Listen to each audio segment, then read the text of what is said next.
Hello friends, आज हम teaching के एडवांस ऑर्गेनाइजर मॉडल के बारे में पढ़ेंगे जिसे डेविड ऑसोवेल ने दिया था।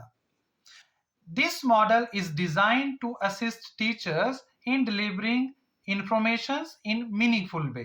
अर्थात ये मॉडल किसी भी इंफॉर्मेशन को मीनिंगफुल वे में डिलीवर करने में टीचर को असिस्ट करता है या उसकी सहायता करता है। ये मॉडल सब्जेक्ट मैटर को कॉग्निटिव स्ट्रक्चर्स तथा एक्टिव रिसेप्शन ऑफ लर्निंग के हिसाब से रिप्रेजेंट करता है।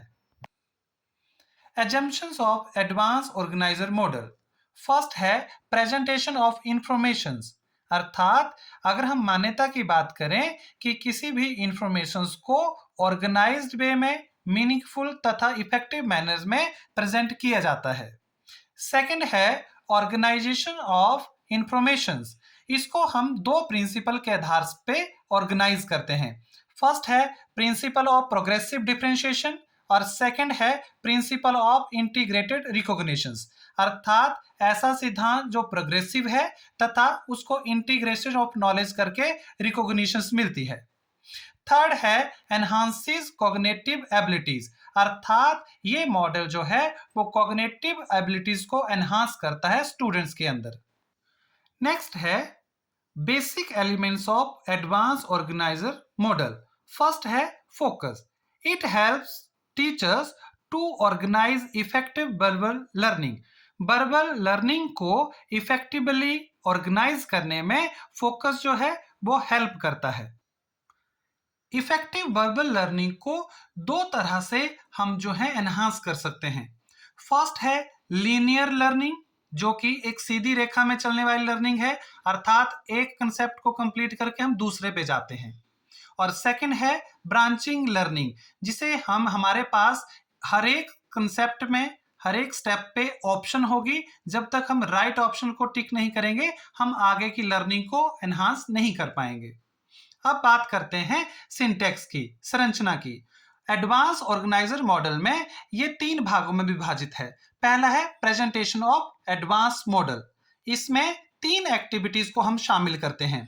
पहला है एम ऑफ लेसन, अर्थात हमारे पाठ का उद्देश्य क्या है। सेकंड है प्रेजेंटेशन ऑफ एडवांस ऑर्गेनाइजर, कि जो लेसन हमने सेलेक्ट किया एम है उसको कैसे प्रेजेंट करेंगे। और थर्ड है helping the students in the recall of knowledge and experiences, कि स्टूडेंट्स को हेल्प करना है नॉलेज को रिकॉल करने में और एक्सपीरियंसेस को समझने में। सेकंड है प्रेजेंटेशन ऑफ लर्निंग टास्क। इसमें दो तरह की एक्टिविटीज को शामिल करते हैं। फर्स्ट है organizing the learning material in a logical sequence, अर्थात लर्निंग मटेरियल को एक तर्क संगत सीक्वेंस में इन्वॉल्व करना या उसको अरेंज करना। सेकंड है maintaining the students attention through the use of various techniques, अर्थात स्टूडेंट्स की अटेंशन को वहां तक लेके आना जो ये मॉडल एम को ऑब्जेक्टिव अचीव करने में हेल्प करता है। थर्ड है कॉग्निटिव ऑर्गेनाइजेशंस, अर्थात इसमें हम उन सभी एक्टिविटीज को हम कॉग्निटिव स्ट्रक्चर के हिसाब से, जैसे कि conceptual integrations, active receptions and promotion of critical approach को ऑर्गेनाइज करते हैं। थर्ड है प्रिंसिपल ऑफ रिएक्शन। इसमें active participation of students and teacher की रहेगी। नेक्स्ट है सोशल सिस्टम। इसमें दो तरह के रोल जो हैं वो प्ले होंगे। पहला है टीचर रोल। टीचर का अर्थ है कि वे जितना भी नॉलेज है उसको ऑर्गेनाइज करेगा और लर्निंग टास्क को इफेक्टिवली एग्जीक्यूट करेगा।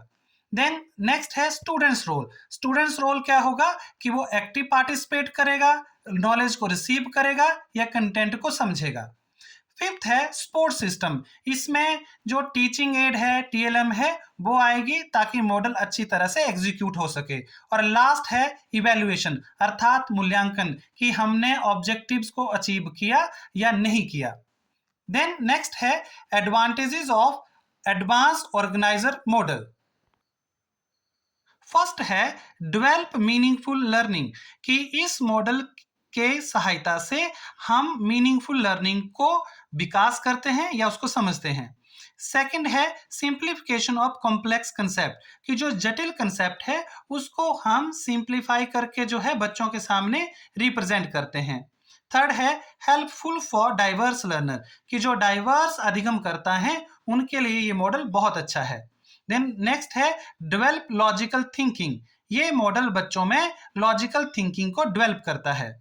फिफ्थ है इफेक्टिव टीचिंग, इस मॉडल से इफेक्टिव टीचिंग होती है, टीचर अच्छी तरह से कंसेप्ट को समझा पाते हैं। Sixth one is development of mental abilities, ये मॉडल मेंटल एबिलिटीज के विकास में सहायता करता है।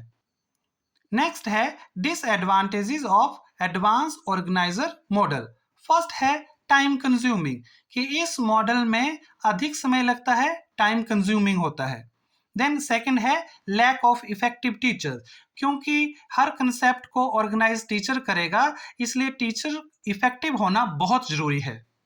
Then third is neglect students identity, कि ये टीचर सेंटर्ड है और स्टूडेंट्स को ये निग्लेक्ट करता है।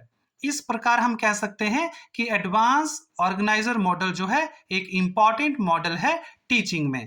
Thank you.